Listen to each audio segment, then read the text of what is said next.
Hello and welcome once again to another exciting GPU review. I am, of course, the robot and the cat is behind me, menacingly appearing in a monitor I wish I could turn off. Today we will be testing out NVIDIA's 8GB RTX 5060. This is a $300 GPU in 2025 that only gives you 8GB of VRAM. Named after Jensen's leather wallet, this Blackwell GPU is only slightly less depressing of a deal than donating $300 to a wallet named Blackwell.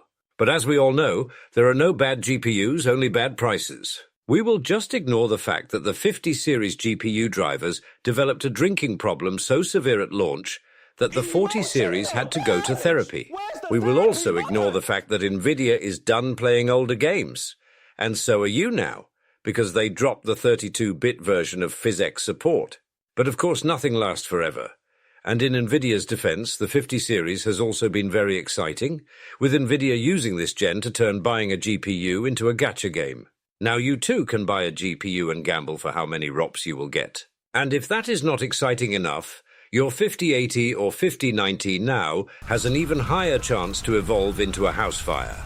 While not everyone loves that feature, I know Asrock does. While our 5060 shouldn't spawn flames and the 50 series drivers are in rehab now, overall the 50 series just doesn't seem like a great buy, besides maybe the 5070 Ti. But perhaps the 50 series offers something more, something we can't see. Like not trying to put its drivers into maintenance mode after only 3 years on the market, I am looking at you, AMD. But ignoring all of that, we once again just have to remember, there are no bad GPUs, just prices. And we will keep saying that no matter how badly these GPU manufacturers try to shove AI down our throats. So to see if this $300 GPU is really worth it, it would be worthwhile to compare it to another similarly priced graphics card and competitor. And that is where the Intel Arc B580 comes in. At an MSRP of $250, with some models being close to or at $300, it's a solid rival and comparison for our RTX 5060. I will go ahead and quickly display the spec comparison here, but for the average gamer there is only one real face value difference, and that is the total VRAM you are given. As has been said, our 5060 only has 8GB of VRAM. Meanwhile, the B580 gives you a respectable 12. Honorable mention here to the mighty RTX 3060 that came out in 2021 and also featured 12GB of VRAM. NVIDIA may want us to forget you, but we never will. And of course, it's not just about VRAM when comparing these GPUs and considering what to buy. Besides hardware differences, there is also the difference in feature sets and software, but we will not be fully focusing on that for this review. Instead, we will just be focusing on in-game performance and how Sire is still salty for buying an 8GB card for $300 in 2025. Right, so we will be testing in a number of different games, all of which resizable bar will be on. When applicable, we will be using Intel's XeSS for upscaling and frame gen for the B580, and for the 5060, we will be using NVIDIA's own DLSS. For our test bench, we have an Intel i5-12400F and 32GB of DDR5 RAM running at 5600 MHz. The motherboard is also Sonic-themed, so it is very fast. If you want to see more about the build itself, feel free to check out that video on the channel. We will be playing in 1440p and recording with a capture card as to not take away any performance from our GPUs. So if you see any screen tearing, that is from the capture card itself, and not present in the actual gameplay. While this video will be focusing on 1440p, if there is a want, we can run this video back, but for 1080p. We decided to run these tests in 1440p since that is how the B580 itself is marketed, as a 1440p GPU. And if a $250 MSRP card is capable of gaming in 1440p, then it stands to reason that so should our $300 GPU. It should also be noted that the B580's benchmarks were tested after its big update that supposedly helped address the driver overhead issue. In fact, our next video will be covering this topic, so stay tuned for that. Now with all of that out of the way, let's get to the benchmarks.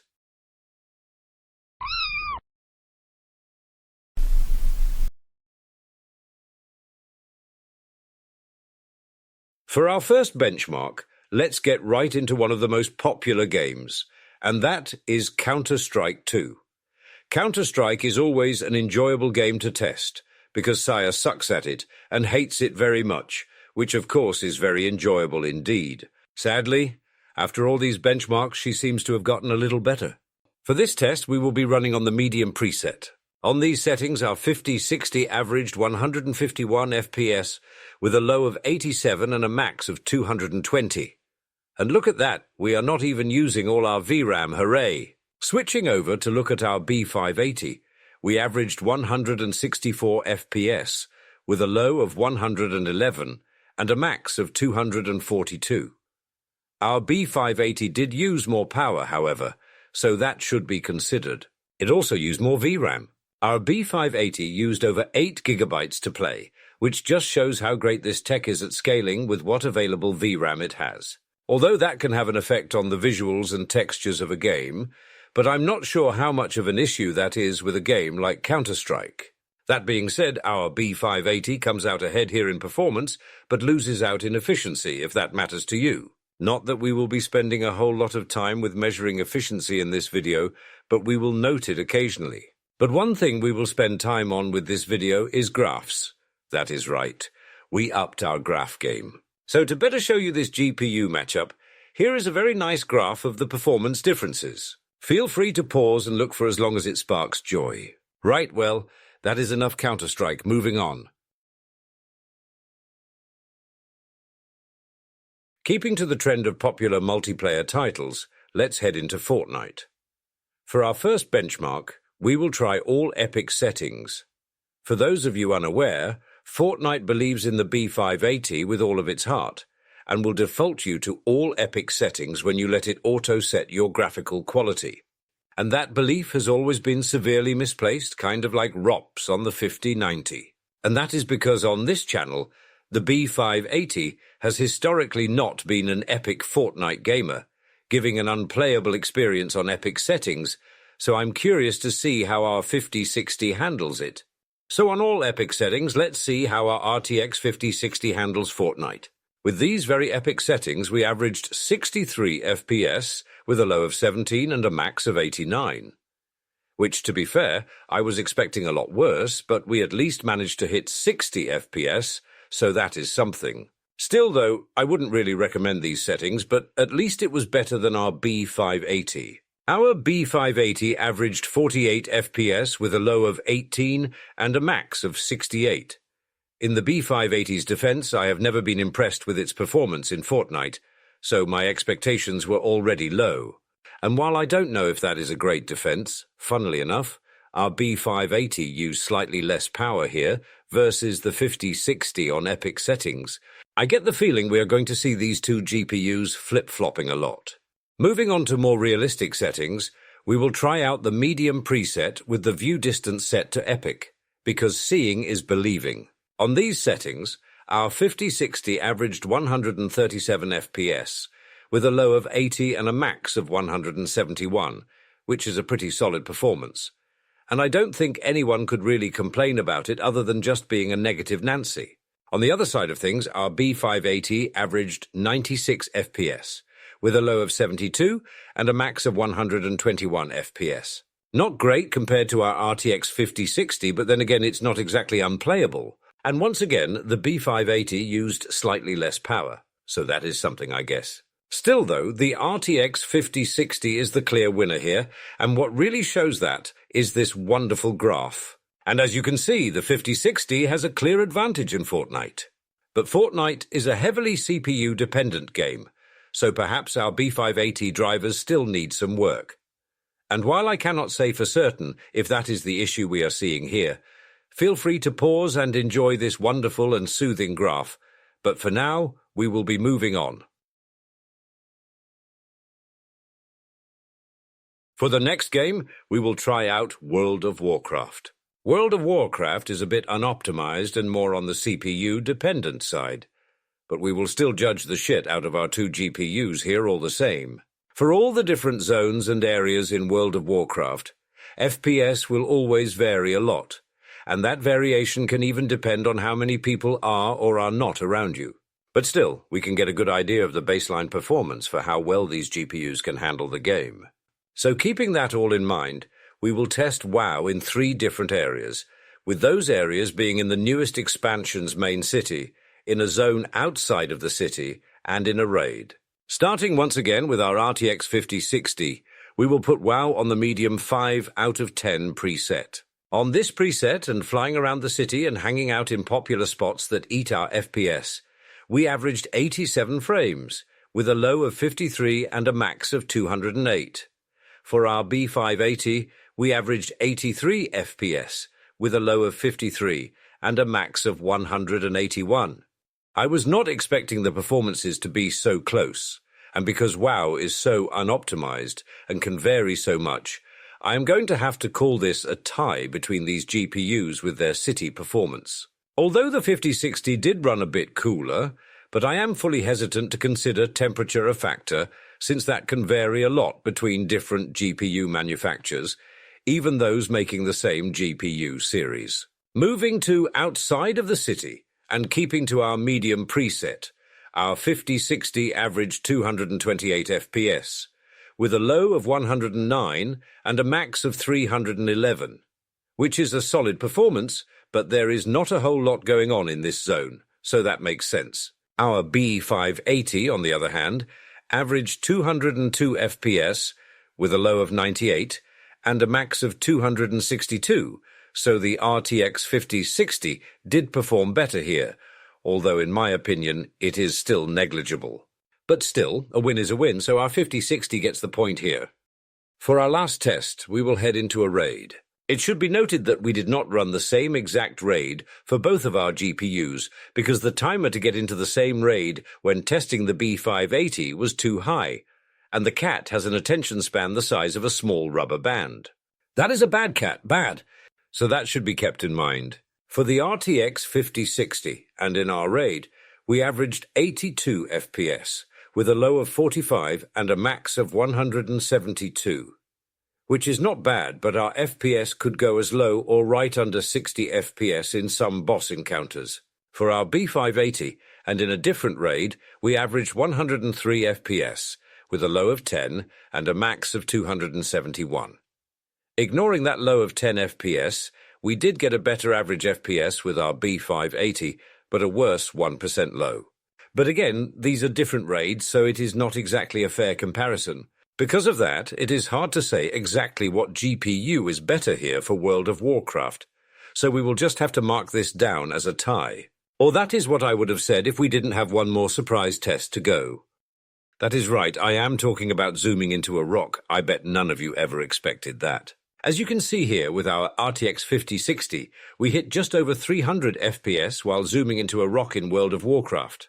Who even needs VRAM anymore? Who needs ROPS? Because we are zooming into a rock. NVIDIA marketing team, feel free to use this because this is peak performance. That performance will be hard to follow. So the big question is, how can the B580 compete in comparison? So zooming into a rock once again, this time on the B580, as you can see here, once again we are hitting over 300 FPS. It is a tie, these GPUs are neck and neck for zooming into a rock. Wait, is that our FPS meter hitting 320 FPS on the B580 while zooming into a rock? Ladies and gentlemen and creatures of the night, we have a winner, and it's the B580. While it is clear the B580 is the winner, I understand some may have issues with using a rock to decide which GPU can perform better in World of Warcraft. So for those people who are not true gamers, the results are a tie for these GPUs. And for those cultured enough to understand rock, the B580 is the winner. Oh, right. I got so excited zooming into a rock I forgot about the graph. So here is the graph to show all of our results. Note that the rock graph appears tied, but that's because a graph cannot fully measure such an amazing test. Right, well, while all of that was very exciting, it's time to move on to the next benchmark. For our next game, we are going to give both of our GPUs anxiety and head into Assassin's Creed Shadows. This is a very demanding game that always has ray tracing on, although you can limit it somewhat, but still, this game will assassinate your system's performance. Did you see what I did there?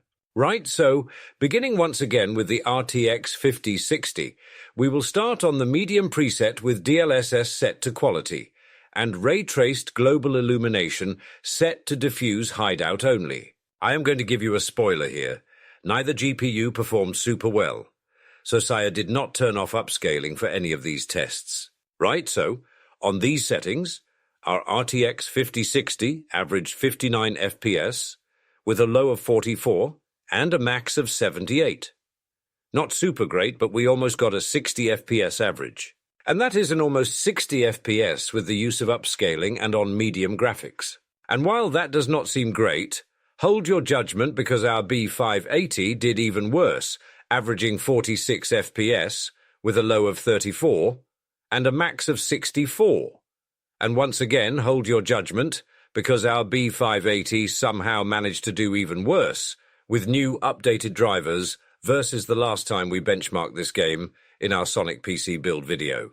The cat even had to double-check the settings to make sure that they were actually being applied correctly. Last time, our B580 averaged 53 FPS on these settings, which still isn't great, but when we are averaging 46 FPS with upscaling, I will take anything I can get. And I understand FPS variation of this level is negligible, but Sire got this game for free with the B580, and it feels like it can just barely run it, and that is with upscaling included. It is hard to find that acceptable. Although in our B580's defense, this is a Ubisoft game, and modern AAA slop is a mess even at the best of times. It is well within reason that the game just runs worse now, but all I can say for certain is the 5060 performed better with these settings. Right, well, since our RTX 5060 managed to almost get 60 FPS, we will keep to the same medium preset but try out DLSS Frame Gen.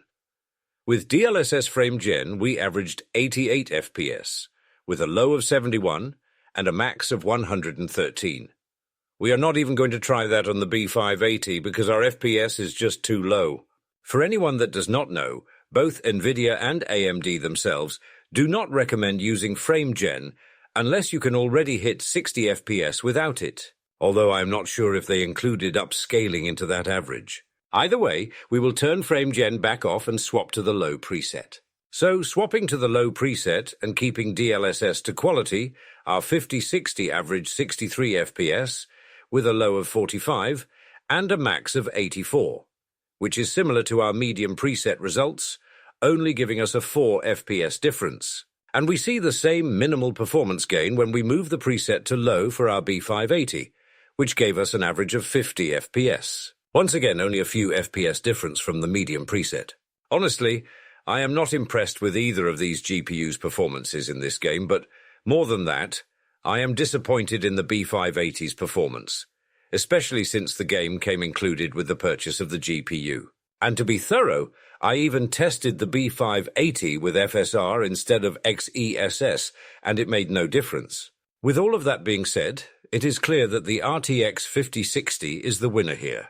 And to further show that, here is a wonderful graph. And once again, feel free to pause and stare at the pretty graph, but for now, we are moving on.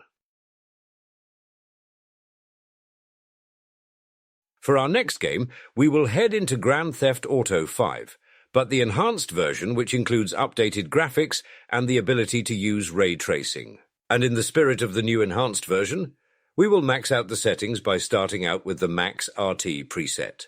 On these very maxed settings, our RTX 5060 averaged 65 FPS with a low of 47 and a max of 103. For our B580 on the same settings, we averaged 51 FPS with a low of 41 and a max of 74. While the 5060 came out ahead here, one thing that is interesting is the VRAM usage. The B580 is using 1 to 2 more gigabytes of VRAM over the 5060, while the 5060 is using what it can. Isn't VRAM scaling fun? But still, the 5060 did come out on top with these settings. Moving to the high RT preset and turning the graphics down a bit, our RTX 5060 averaged 136 FPS with a low of 106 and a max of 162 frames. Meanwhile, our B580 averaged 122 with a low of 103 and a max of 146 FPS. For both of these GPUs, this is probably the settings I would actually play on. And while I don't think you would have an issue with either of these GPUs gaming in 1440p, the 5060 does have a slight advantage here, so I have to give it the win. But before I can give it anything, I have to give you this graph. Yes, very nice indeed. Pause if you need, but once again we are moving on.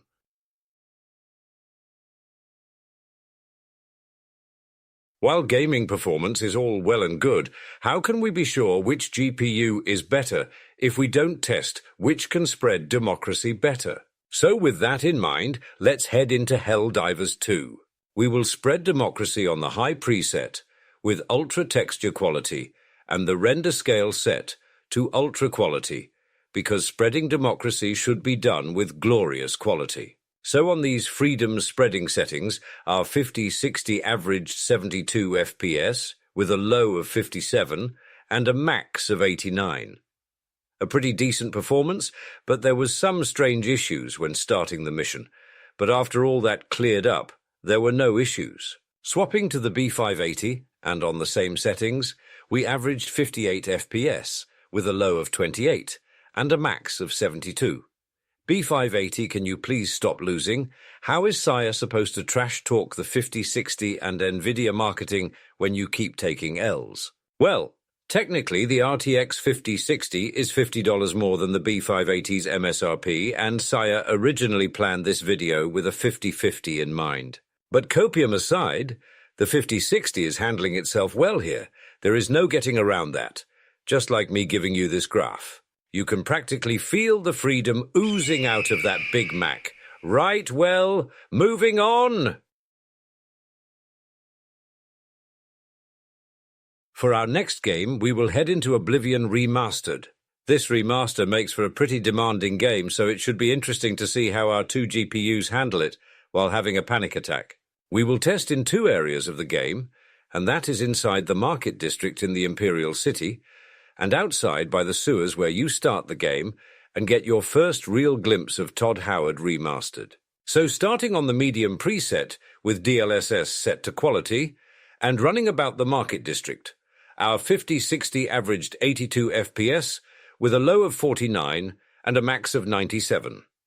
Not bad, but let's quickly turn the settings to Ultra and turn off DLSS and let our GPU cook, literally. On these Ultra settings with no hand-holding, our 5060 averaged 46 FPS with a low of 34 and a max of 66.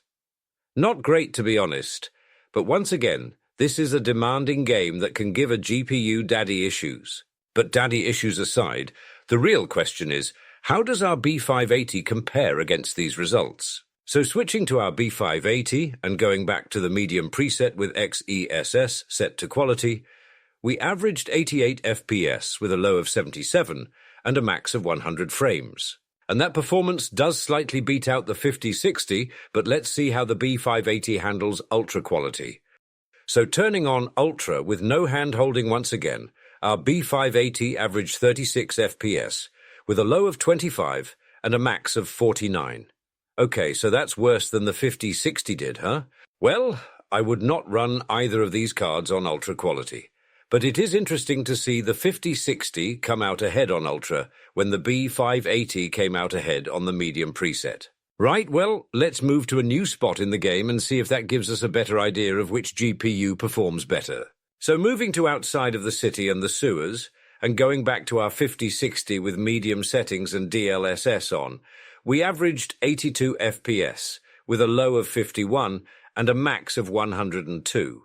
Not bad, but let's ramp up the settings back to Ultra and no DLSS and see how well this RTX card handles things. And with those new settings on, the game performance immediately got noticeably worse, averaging 15 FPS with a low of 9 and a max of 24.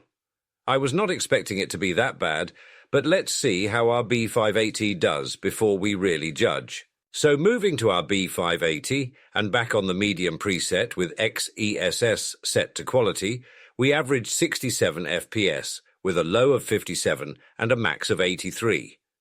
Okay, so that is worse than our 5060's medium performance, but what is really interesting is our performance with the B580 on Ultra settings and no upscaling. On these settings, our B580 averaged 22 FPS, with a low of 9 and a max of 31. So this time our B580 did better on ultra settings and worse on medium. Once again, there is no clear winner, but what is clear is another wonderful graph to show you how these two GPUs got stuck in a match of no you. Trading blows or not, the real takeaway here is, do not play on ultra settings with either of these GPUs.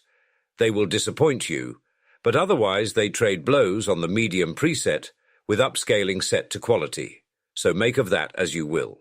Although, while testing with the 5060, there were two odd occurrences, one of which I think we can just blame on Oblivion being Oblivion, and that was ending up in the ground after fast traveling.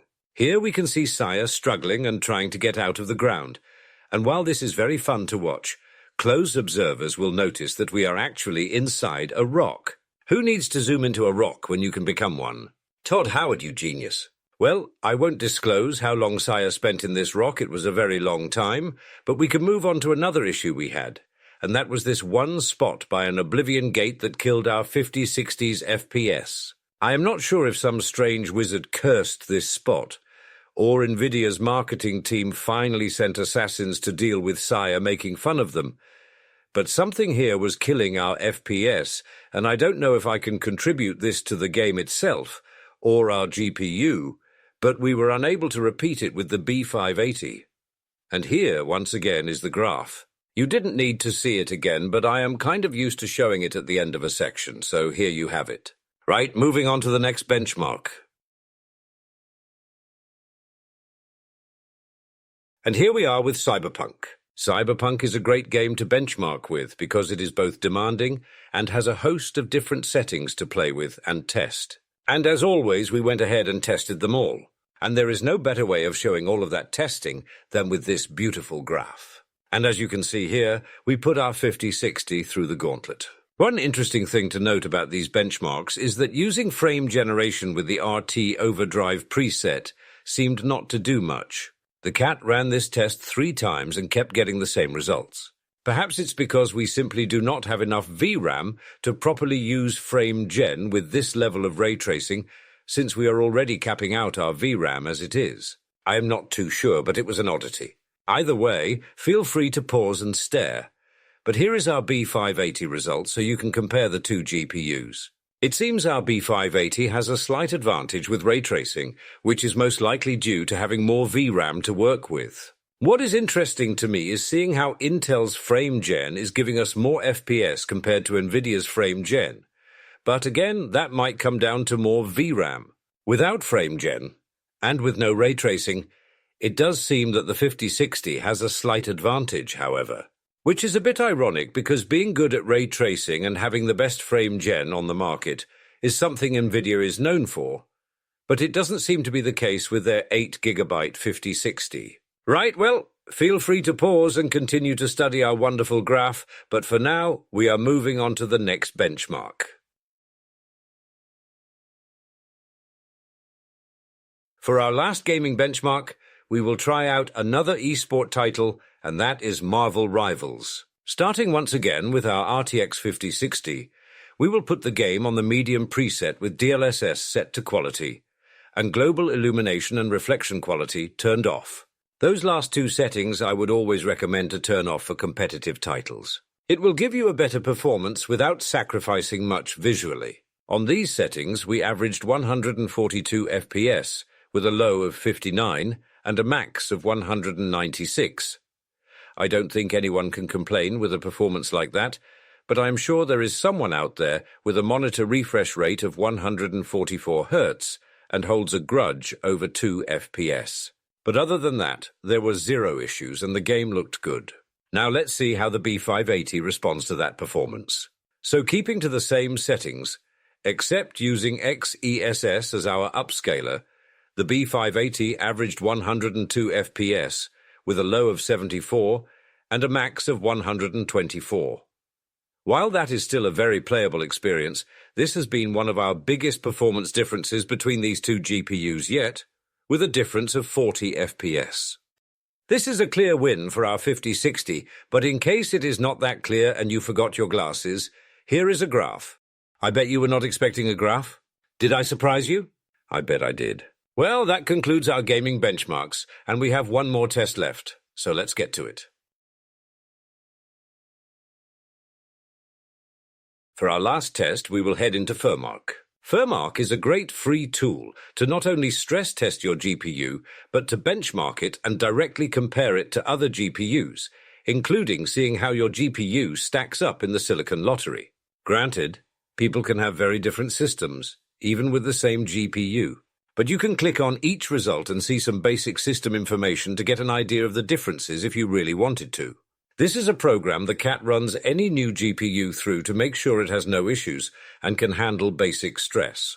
For this synthetic benchmark, we will try two different tests, and those are Furmark GL and Furmark VK. Running our 5060 through Furmark GL first, we scored 6,869. Nice. And now we can take that score and see how it compares against a host of different GPUs that recently ran these same tests. Feel free to pause here at any point and see how our score stacks up against the other various GPUs, but there are many results, and for now, it is time to run another test. So running the test again, this time with Furmark VK, we scored 6,837, and once again, you can see our score compared to other GPUs that recently just ran this benchmark. And once again, feel free to pause if you want so you can actually see the other results. But these are just random GPUs, and we only care about two comparisons at the moment. So the real question is, how does our RTX 5060 stack up against our B580, and how does our 5060 hold up against other 5060s that have ran these same benchmarks? And to see those results, here is a nice graph to compare our two GPUs. And as you can see here, our 5060 has come out on top over the B580 in these benchmarks, making it the winner. Our 5060 also beat out the averages of other 5060s that have taken these same tests, so it's nice to see that ours is above average. Our B580, on the other hand, is both above and below average, and I feel like that really encapsulates this GPU. For some games and performances, it does way better than it should, and for others, it does way worse than it should. But that is okay, because the B580 Sparkle is our special little guy. Right, well, with all of that out of the way, it's time to wrap things up with a conclusion. And here we are at the end of the video. While you all have no doubt come to your own conclusions, as you should, it is time for our opinion and to wrap things up. For starters, I was not expecting a lot from our RTX 5060, and a lot of that stemmed from the negativity of spending $300 for only 8 gigabytes of VRAM in late 2025. And while no doubt that is still a sore spot, our 5060 did impress me. I was expecting our B580 to perform a lot better in comparison, but as we saw again and again, that was just not the case. And when you think about it, that makes sense. The B580 was heavily compared to the RTX 4060, and in 1440p the B580 usually won out, but they could trade blows in a lot of games. So it makes sense the successor to the 4060 did so well against the B580, and honestly, you would expect it to. The B580 may be a new generation of graphics for Intel, but the truth is they are playing catch-up to NVIDIA and AMD. And with that in mind, it makes sense for why Intel wanted to push out the B580 as early as they did, ahead of the 50 series, even without proper stock. They made a card to compete with the 40 series, just as NVIDIA was about to launch the next.